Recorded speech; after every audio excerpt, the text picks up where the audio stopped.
반갑습니다. 이른 아침까지 이렇게 오셔서 많은 분들이 오셔서 너무 감사드리고요. 그만큼 또 인공지능에 대한 관심들이 많다라고 느껴집니다. 지금 슬라이드가 약간 조금 그 폰트가 좀 안 맞아가지고 그런데 사실 저희가 이제 네버에스에서 이렇게 프레젠테이션 하던 거라 지금 잠깐 안 맞은 좀 양해 좀 부탁드리고요. 바로 시작하겠습니다. 일단 네이버에서 인공지능 기술을 어떤 기술들을 개발하고 있고 실제로 이 기술들을 사용자들한테 어떻게 서비스하고 있는지를 말씀드리겠습니다.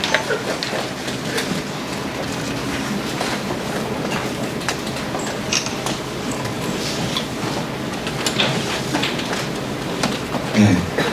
우선 뭐 인공지능에 대한 그 역사를 잠깐 살펴보면요. 인공지능 연구는 꽤 오래전부터 사실 시작이 됐어요. 그래서 56년도에 이제 인공지능을 정의하는 컨퍼런스가 있었고요. 거기서 존 맥카티가 인공지능이 무엇이다. 결국 이제 사람의 지능을 연구하는 학문이라고 정의를 했었고요. 초창기엔 사실 추론이나 탄생 알고리즘들을 많이 했었습니다. 그래서 뭐 여러분 잘 아시는 게임들, 사실 뭐 최근에 바둑도 어떻게 보면 게임이죠. 게임인데 초기에는 뭐 체스 같은 것들을 이제 인공지능이 두는 것들을 많이 연구해요. 주로 이런 인공지능 연구들은 결국은 이제 어떤 해결책을 찾는 과정에서 가장 그 옵티멀 파스를 찾는 그런 게 이제 알고리즘이 되겠고요. 주로 이제 그 탐색 알고리즘들을 많이 연구를 했었습니다. 그래서 사실 체스라든지 바둑이라든지 바둑은 물론 가장 복잡하긴 하지만 그 전에 뭐 장기 체스 가장 간단했던 거는 티켓토 같은 거죠. 네, 그런 것들이 이제 연구되기 시작했고 그래서 이제 해결책이 나오면서 사실 많은 투자들이 이루어졌는데 이게 한계점이 결국 이제 게임에만 국한돼서 이런 어떻게 보면은 탐색이 가능한 어떤 영역에서의 그 문제 해결을 받지 못했던 그런 한계점이 있었어요. 그래서 인공지능이 모든 걸 다 해결하지 못한 문제가 있었습니다. 그래서 결국 다시 투자가 위축되고 나중에 이제 70년대 후반에서 들어서면서 다시 인공지능 붐이 일어났는데요. 그때는 이제 지식을 어떻게 컴퓨터에 넣으면은 이제 사람들이 궁금해하는 것들을 답해줄 수 있겠다. 그래서 이제 지식 기반의 시스템들이 개발되기 시작했고요. 그래서 이제 예를 들어서 디시전 서포트 시스템이라든지 전문가 시스템들이 이때 개발됐었죠. 근데 이제 이것도 역시 한계가 있었는데 결국 인간의 모든 상식을 다 지식으로 넣을 수는 없는 워낙 방대한 양의 데이터를 넣어야 되고 그거에 대한 이제 한계점들이 드러났고요. 그래서 다시 또 인공지능이 또 한 차례 또 꺾이기 시작했는데 이후에 이제 기계학습 알고리즘이 나오면서 사람의 인지 능력을 갖출 수 있는 음성이라든지 번역이라든지 이미지를 인식하는 그런 알고리즘들이 발전이 됐습니다. 그래서 이때부터 사실 뉴럴 네트워크라는 어떻게 보면 인간의 뇌를 모델링한 뉴럴 네트워크 알고리즘들이 나왔었고요. 근데 여전히 한계가 있었어요. 그러니까 인식률이 너무 낮았어요. 그러니까 그 데이터 합성량도 적었고 알고리즘도 한계가 있었고. 근데 최근에 와서 딥러닝이라는 게 2010년 가까이서 발표가 됐는데 이게 사실 뉴럴 네트워크 알고리즘의 확장된 개념이에요. 그래서 이 뉴럴 네트워크를 기반으로 하지만 한 단계 더 덱스가 있게 더 심층적으로 합숙하는 알고리즘이 있고요. 그런데 이게 발표가 되면서 획기적인 변화가 일어나기 시작했습니다. 그러니까 기존의 기계학습 알고리즘이 갖고 있었던 인식 능력이 이제 한 단계 더, 한 차원 더 높아져서 인간에 가까운 인식 능력을 갖게 된 게 딥러닝의 계기가 됐다고 보시면 되겠습니다. 딥러닝의 기본적인 개념은 뭐냐면 기존의 인공지능 기계학습 알고리즘들 보면은 연구자가 특징들을 미리 설계를 해가지고 그걸 추출하는 프로그램을 만듭니다. 그래서 거기에 맞게서 학습을 시키고 인식을 하는 그런 방식인데 딥러닝은 인간의 뇌를 모델링한 이게 계층을 여러 계층을 둬가지고 그 뉴런들의 계층이 있습니다. 그래서 그런 것들 여러 개를 둬가지고 각 단계별로 학습을 시킵니다. 그래서 예를 들어서 이미지를 인식시킨다는 건 자동차에 대한 이미지를 초기에는 뭐 픽셀 몇 바이 몇 블럭으로 이렇게 나눠가지고 인식을 시키고 그 다음에 그 한 단계 더 한 차원 더 높게 이미지의 그레이드를 정해서 그걸 가지고 또 다시 학습을 시킵니다. 그래서 그런 식으로 이제 단계를 계속 높여가면서 하기 때문에 상위 특징들이 자동으로 추출되는 특징이 있습니다. 그래서 인식률이 훨씬 더 한 단계 앞서가는 그런 결과가 나옵니다. 지금 이제 네이버 같은 경우는 네이버 랩스라는 조직이 있고요. 거기서는 기술연구센터인데 네이버의 인공지능의 핵심 기술들을 여기서 개발을 하고 있고요. 그 다음에 이제 검색 서비스를 하는 그 부서가 따로 있습니다. 그래서 검색 서비스에서는 실제 검색에 관련된 기술들, 인포메이션 리트리버 관련된 기술, 자연어 이해 관련된 기술 이런 것을 연구를 많이 하고 있고요. 이런 기술들이 다 사실 네이버 서비스에 접목이 되어 있습니다. 그래서 오늘 말씀드릴 것들은 이제 어떤 서비스에 어떻게 접목이 되어 있는가를 말씀드리겠습니다. 우선 음성인식은 네이버 랩스에서 지금 개발하고 있는데요. 음성인식 기술은 지금 현재 사실 인식률이 95% 이상의 인식률을 갖습니다. 그래서 대부분의 음성들이 다 이제 인식을 할 수 있다고 보시면 됩니다. 그리고 이제 음성 합성인데 이제 기계가 음성을 만들어내는 기술이죠. 그래서 음성 합성 같은 경우도 이제 네이버 랩스에서 하고 있는데 저희는 이제 딥러닝 기술을 접목을 시켜서 지금 활용을 하고 있고요. 음성 합성이 적용된 사례들은 이제 사전 같은 서비스, 그래서 뭐 네이버 사전, 그리고 이제 글로벌 서비스로 라인 사전들이 있습니다. 그래서 라인 사전에도 음성 합성이 적용되어 있고, 그리고 뭐 기타 사전 같은 서비스에서 보면 뭐 영어 단어 문장을 읽어주는 그런 기능이 있습니다. 그런 것들이 이제 음성 합성 기능이 적용되어 있는 거고, 그리고 뭐 뉴스를 대신 읽어주는 그런 기능들도 이제 음성 합성으로 이제 적용된 서비스라고 보시면 되겠습니다. 그리고 뭐 사실 저희가 음성 합성을 여러 그 관련된 서비스뿐만 아니라 실제로 이제 데뷔라는 컨퍼런스를 저희가 작년에 매년 개최를 하고 있는데 작년에 이제 연사 소개를 다 음성 합성으로 했습니다. 그래서 실제 이제 도움이 없이 그 음성 합성을 다 연사 소개를 했고요. 그리고 뭐 오픈 API도 저희가 오픈했습니다. 합성 API들이 있고요. 여러분들이 개발하면서 오픈 API를 활용할 수 있습니다. 그리고 이제 기계 번역도 이제 랩스에서 중점적으로 개발하는 기술이랑 상당히 국제적으로도 많이 앞서가고 있는 기술이라고 보시면 되겠고요. 두 가지 이제 모델을 개발해서 적용하고 있는데 하나는 이제 한국어를 중심으로 하는 모델이 있고 여기 이제 일본어, 중국어, 영어 같은 것들은 한국어 언어 모델을 중심으로 해서 이제 분장을 이제 다른 나라 언어들 이렇게 번역을 해주는 그런 형태로 하고 있고요. 그다음에 이제 나머지 영어를 중심으로 하는 것들은 라인이 이제 주로 나가 있는 국가들의 언어들을 이제 지원하고 있습니다. 그래서 기계 번역이 적용된 것도 뭐 사전에도 적용돼 있고요. 그래서 번역기를 여러분들 많이 아마 쓰실 것 같은데 번역기에서 이제 다른 나라 언어를 번역해주는 기능을 사전에 적용해주고 있고 그리고 뭐 웹페이지 번역도 해주죠. 뿐만 아니라 이제 라인 같은 메신저가 있는데 메신저에서 채팅을 할 때 라인 번역봇이 있습니다. 그래서 번역봇이 불러오면은 상대방이 다른 나라 사람이라고 하더라도 이제 채팅 메시지를 보낼 수가 있는 거죠.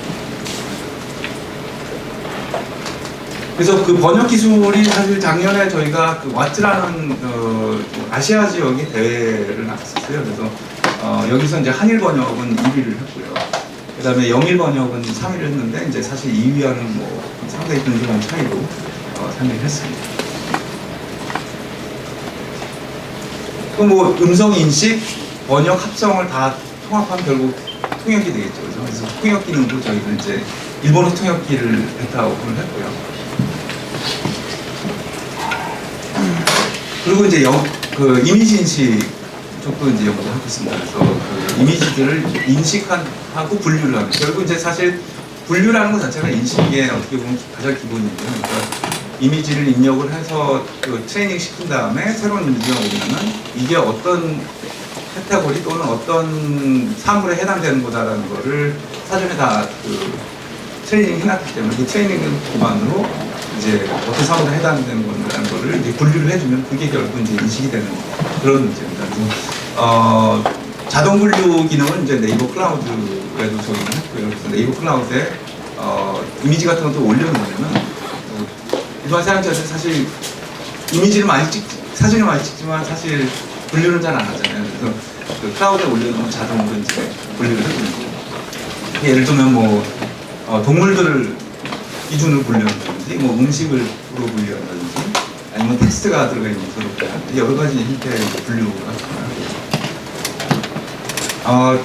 사실 이 분류하는 데 있어서 좀 여러 가지 이제 신경 써야 될 것들이 많습니다. 예를 들어서 뭐 동물 사진에 분류해 뭐 본인 사진이 그랬다는 기분이 들었어요.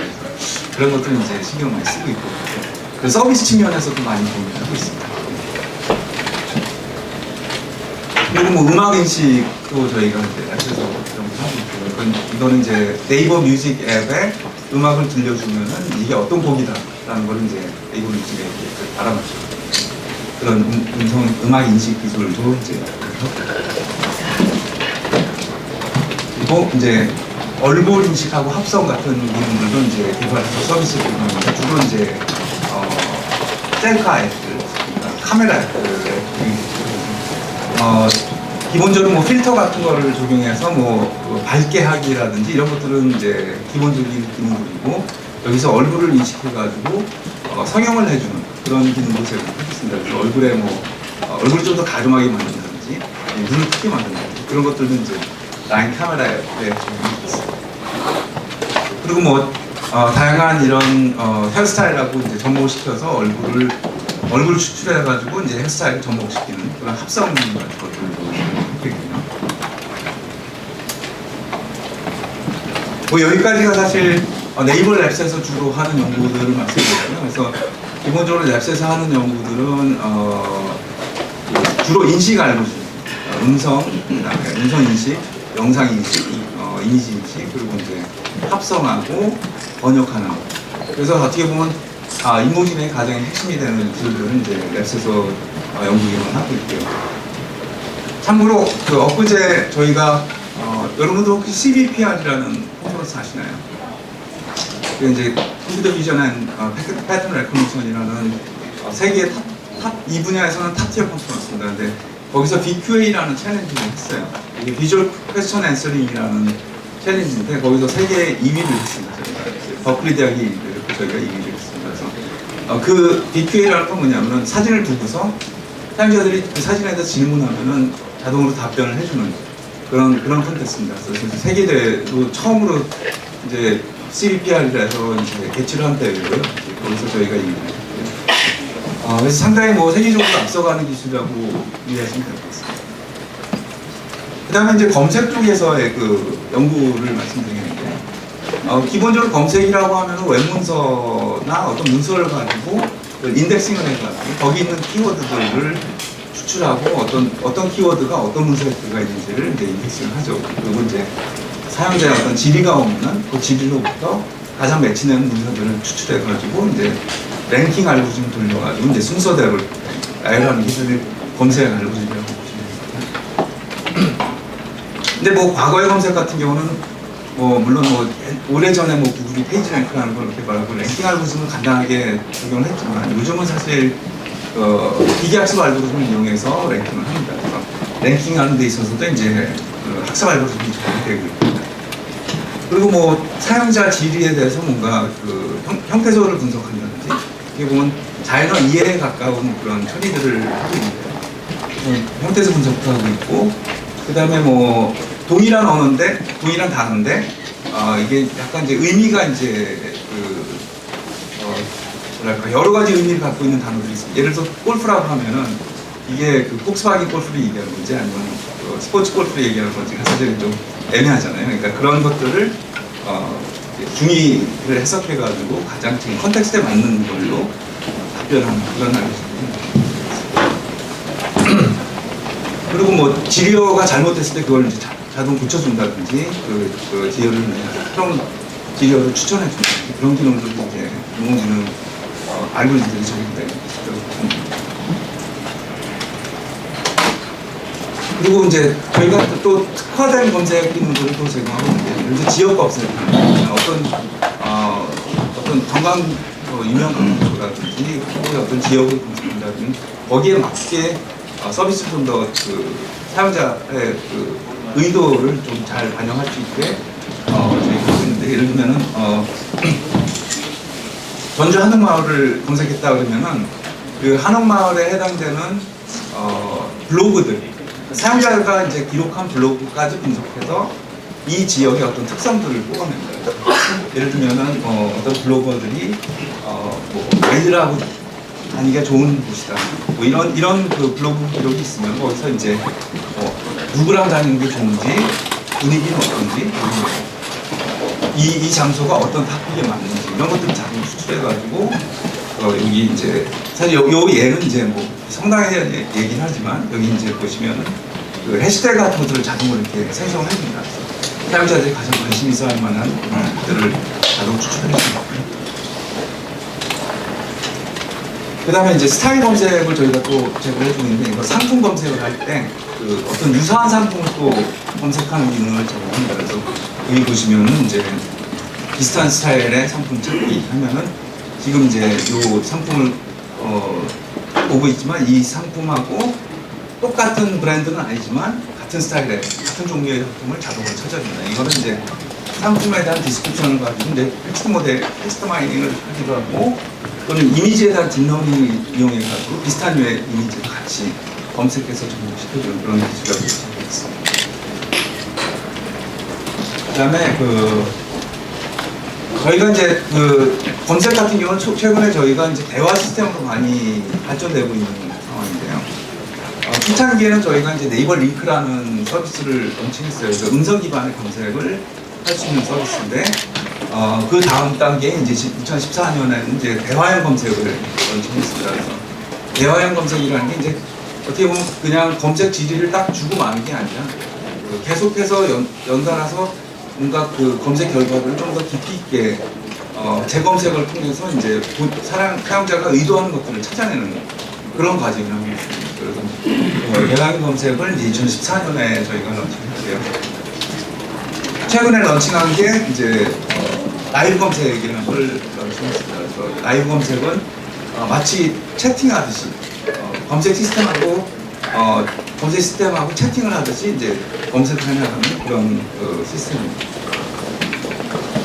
그래서 라이브 대화 서비스가 지금 현재 네이버 앱에 검색 통합 검색 쪽을 들어가면 이제 베타 서비스를 지금 제공하고 있는데요. 여러 가지 이제 한 16개 정도의 영역에서 검색 결과들을 제공하고 있고, 또 여기 보신 듯이 이렇게 채팅하듯이 뭘 물어보면은 이제 그거에 대한 답변을 해주고 또 이제 이어서 또 그 결과에 대해서 또 추가적으로 물어볼 수도 있고 그런 식으로 이제 채팅하듯이 이제 해나가는 그런 라이브 검색 서비스를 진행했습니다.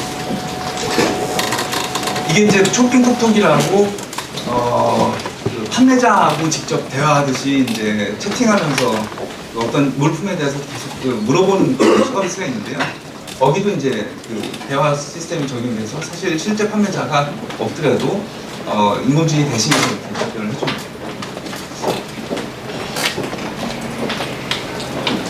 예, 그 다음에 뭐 마지막으로 저희가 이제 그 미래 기술을 위해서 이제 새롭게 이제 연구하는 분야입니다. 작년에 이제 저희가 데뷔를 통해서 저희가 인공지능 기술에 대해서 향후 한 5년간 1,000억 정도 투자를 해서 인공지능 새로운 영역들을 발굴하겠다라고 공표를 한 적이 있습니다. 그래서 저희가 발표한 영역들이 이제 로보틱스하고 모빌리티하고 스마트홈. 어떻게 보면은 네이버가 기존에는